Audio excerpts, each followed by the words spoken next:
सबकी बात को सुन लिया है। और भारतीय जनता पार्टी, मुझे पता है एक राजनीतिक पार्टी है, इसमें खुलकर आप कुछ नहीं बोलेंगे क्योंकि मामला कोर्ट में है, लेकिन कई ऐसे नेता हैं जो ये कह रहे हैं कि सर्वे हो जाने दो, सच्चाई सामने आ जाने दो, दिक्कत क्या है। और वही बात हिंदू धर्मगुरु भी कह रहे हैं। देखिए अनामिका जी, पहली बात तो मैं बता दूं कि अभी दरगाह शरीफ अजमेर के लिए जो कोर्ट का ऑर्डर आया है, उन्होंने सिर्फ नोटिस जारी किया है, सर्वे का कोई ऑर्डर नहीं आया है।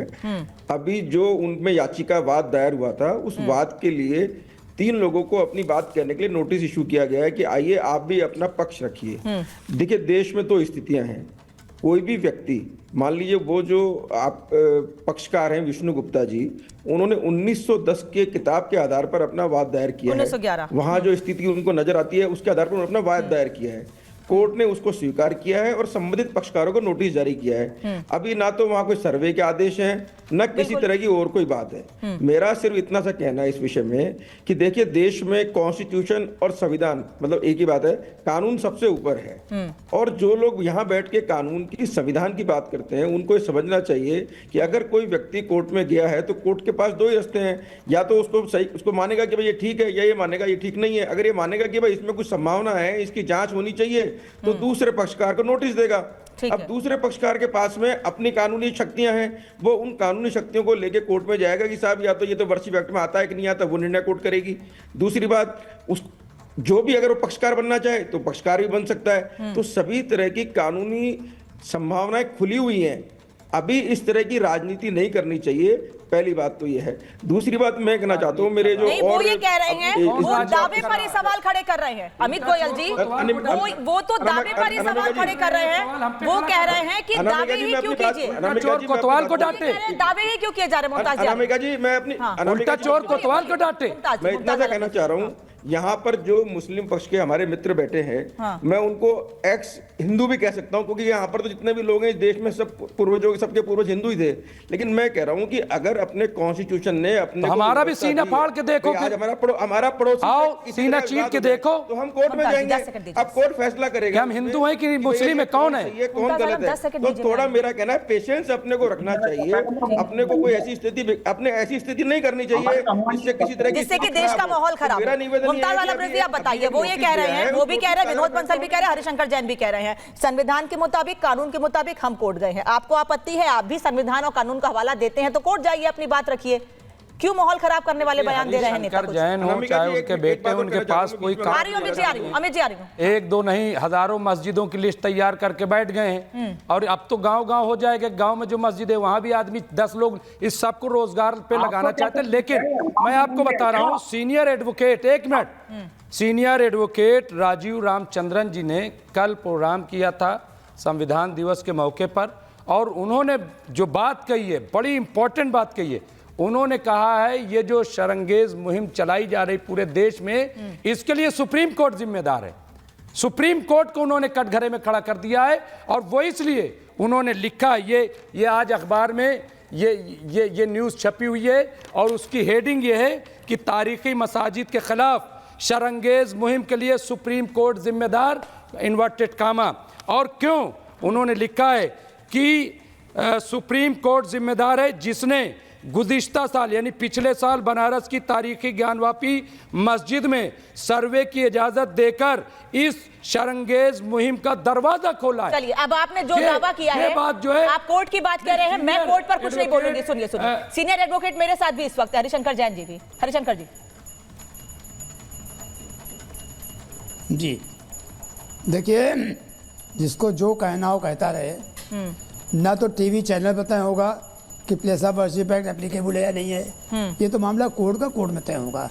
सीधी सी बात ये है, कोर्ट जाने पे रिपीट कर रहा हूँ, कोर्ट जाने का अधिकार हर को है। आपको अधिकार है, आप जाके अपनी बात कहिए, आप उसके खिलाफ बात कीजिए, केस खारिज कराइए, हाई कोर्ट से सुप्रीम कोर्ट लड़ा जाएगा। पर हाँ, ये बिल्कुल तय है, कम से कम आप तो बहुत किसी भी भड़काऊ तो कुछ बात करने से आप तो देश को सही राह पे देकर जाइए। हल नहीं होगा। किस राह पे देश को देके जाना चाह रहे हैं? बिल्कुल सही रास्ता दे रहा हूँ। जो मंदिर तोड़ के मस्जिदें बनाई गई हैं या दरगाह बनाई गई है, उन एक एक को वापस देने की कार्रवाई होगी। देखिए, अरे वो आग नहीं लगा रहे हैं आप लोग, हमारी जगह पर कब्जा करके बैठ गए हैं। और जो आदमी इलीगल कब्जा ले लेता है तो हमेशा जो कब्जा लेने आता है उसको कहते गलत है। हम तो अपना अधिकार लेने आए हैं। हमारा मंदिर था, आपने तोड़ दिया, सैकड़ों मंदिर तोड़ दिए गए बनारस तो में, आपके जबान से एक लफ्ज नहीं निकला है? मोदी सरकार ने सैकड़ों मंदिर तोड़ दिए वहां बनारस में, आप नहीं पूछ सकते डेवलपमेंट के नाम पे। आपने कौन मस्जिद तोड़ा और नहीं कौन मंदिर तोड़ा? आप बताइए, एक लफ्ज ये बोले फैसला आप नहीं करेंगे। नहीं, हम बनारस उसको में समझेंगे। आप पूरे हम उसको हिंदुस्तान में नहीं। सुनने दीजिए, आप जरा ये तो बात तो लिहाज कर लीजिए, सुन आप लीजिए ये बात। बतलाइए, हाँ। आप ये बतलाइए, किसी मस्जिद को तोड़कर एक केस बता दीजिए जहाँ किसी हिंदू ने मंदिर बनाया हो। अगर तो किया हो मस्जिद तो कभी बता दीजिए। एक एग्जाम्पल दे दीजिए। नहीं, मस्जिद कभी तो मैं बता आपकी दीजिए बात मान जाऊं। कि कौन सी मस्जिद और बनी है। अगर आपको नहीं, कौन सी मस्जिद बनी हमें बताइए आप। एक नहीं, अब आप ऐसे तो नहीं लिस्ट पूरी लेकर लिस्ट के हम रखी आपके हुई घर मेरे को कह दें पास। कि मैं आपने जो है हमारे सबूत दादा के घर को तोड़ सबूत करके के- आपने अपना घर सबूत बना के लिया। साथ- वो तो कह रहे हैं अगर आपत्ति है तो सबूत कोर्ट के जाइए। वो तो साथ कह रहे हैं कहीं पर भी नहीं कोई तो आपत्ति है, मतलब कहीं हर पर आदमी आपको बेवकूफ कोई बन जाए। दिक्कत है। नहीं, हर आदमी बेवकूफ बन जाए क्या? आप किसे वो नहीं कह काम रहे है। हैं? आप किसे हम कह रहे हैं? बेरोजगारी पे आप बात किसे न कह करें, रहे हम हैं? महंगाई पे बात आप न किसे करें, कह रहे हम हैं ये विकास पे बात न हम तो करें। कह रहे हैं, वो आप भी यही लोग- बात कह रहे हैं कि कानून आप के लोग दायरे में चाहते रहकर जो हो- ठीक होगा वो किया जाएगा। भाई, प्लेसेस ऑफ वर्शिप एक्ट इसीलिए बना था क्योंकि पता था कि ये गलत होगा, और मोहन भागवत, डॉक्टर मोहन भागवत जी ने इसीलिए ये बात कही थी कि अगर हर मस्जिद में हम शिवलिंग ढूंढने लगेंगे तब तो ठीक नहीं रहेगा, ठीक है। तब तो अमित गड़बड़ हो गोयल। जाएगी।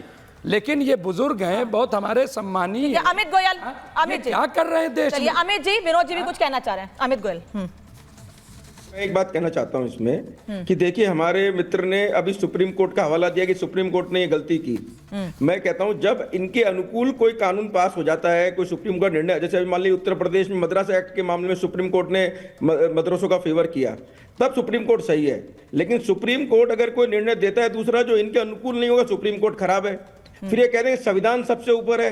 अरे भाई, संविधान सबसे ऊपर है तो जब हम वक्फ बोर्ड के अंदर ट्रांसपेरेंसी लाना चाह रहे हैं, कंपटीशन लेना चाह रहे हैं, ट्रांसपेरेंसी लाना चाह रहे हैं, उसके अंदर जो वक्फ की संपत्तियां, भाई आज मान लीजिए कि एक विष्णु गुप्ता के पास किसी तरह का वाद था, वो कोर्ट में अरे गया। ये काम आप अब कर रहे हो वक्फ बोर्ड भाई। क्या था, अधिकार उसके पास ये होता, काम आप कर तो वो रहे तो हो। उसके ऊपर बोर्ड लगा देता अपना ये सारे बाकायदा। काम अब आप ये कर मेरा रहे हो। ये हर तो- जगह आप जो है मंदिर आप ढूंढ रहे हो। कोर्ट में हमने जा भी नहीं कब किया? सकते हो। हमने तो मेरा कभी मतलब ऐसा कहना किया है नहीं। अरे भाई, अरे भैया मेरी बात सुनो। 60-65% इतना मत करो। मेरा जमीनों कहना पर है, औकाफ मेरा पर इतना सा कब्जा कहना, अरे आप भैया लोगों सुनो, के। देखिए मेरी बात सुनो, अपन तू मैं करेंगे, जनता सुनेगी नहीं। मेरा इतना सा कहना है कि अगर कोर्ट, देश के संविधान ने किसी को कोई अधिकार दिया है तो उस अधिकार का प्रयोग कर रहा है, और सबसे ऊपर है सुप्रीम कोर्ट। अब सुप्रीम कोर्ट आपके अनुकूल निर्णय दे तो बहुत बढ़िया, नहीं दे तो आप सुप्रीम कोर्ट की खराबी बताते हो। ठीक है, और जब तारिक वक्फ खान कुछ बोर्ड रिएक्ट कर रहे कहा जाता है हैं, कि लेकिन वक्फ बोर्ड तारिक खान कोई एक निर्णय सवाल कर भी दे, पूछूंगी। तो उसको सुप्रीम कोर्ट में विष्णु चैलेंज गुप्ता करने का, कह रहे कोर्ट में हैं कि चैलेंज करने मैंने का 2 अधिकार है, सालों तो आप तक उसका विरोध साक्ष्य करते ढूंढे हो। हैं। तो ये मैंने दो भी बातें नहीं हो गूगल सकती पर देश भी में। सर्च किया है, मैंने किताब भी पढ़ी है बहरविलास शारदा जी की, और उसके बाद ये दावा किया है। और कई लोग तो ऐसे हैं जो ये दावा कर रहे हैं कि हमने वहां पर दीवारों पर स्वास्तिक के निशान देखे हैं, उसके बाद याचिका लगाई गई, कोर्ट ने स्वीकार की है, यानी सबूतों के साथ कोर्ट गए हैं हम। ठीक है, हम 3 पुराने मामलों का जिक्र करते हैं, अयोध्या, मथुरा, काशी। अयोध्या का मामला 1950 से केस में है, कोर्ट में है। मथुरा 68 में गया, और नहीं, आजादी से पहले, मैं आजादी की बात कर रहा हूँ। मंसूर साहब बहुत वरिष्ठ, मैं जानता हूँ आपको। आजादी के बाद की बात कर रहा हूँ, 47 के बाद। वो 50 में गया, मथुरा 68 में गया, और 91 में काशी। तारिक खान, अगर बाबर से इतनी हमदर्दी है तो बाबरी के साथ चले जाइए प्लीज। आपको भारत में रहने का अधिकार नहीं है। आप कंप्लीट कर लेंगे, बाबर रिक्वेस्ट कर रहा हूँ। विरोध जी आ रही हूँ मैं, तारिक खान के बाद आप ही के पास रिएक्शन भी आ रही हूँ। मस्जिद और खानका इस्लाम का अभिन्न अंग है, उसका बाबर से कोई लेना देना नहीं। आ गया माननीय मैं मुझे कंप्लीट कर लेने दीजिए आप प्लीज। करिए, आप करिए। प्लीज, लाल किले मैं कह रहा हूँ ये 3 मामले गए। अगर यहाँ पर और मामले थे, आरएसएस 100 साल से है, विश्व हिंदू परिषद इतने साल से, आप कोर्ट इतने सालों में क्यों नहीं गए? आपको तो पता था ना, ये तो 1911 की किताब है, और विष्णु जैन के पिताजी ने कहा, इनको सपना भी आया था अभी कुछ दिन पहले। आप इधर आजादी के बाद की सिर्फ मैं बात कर रहा हूं, क्योंकि बाबरी मस्जिद का फैसला आजादी मामला आजादी से पहले भी कोर्ट में था।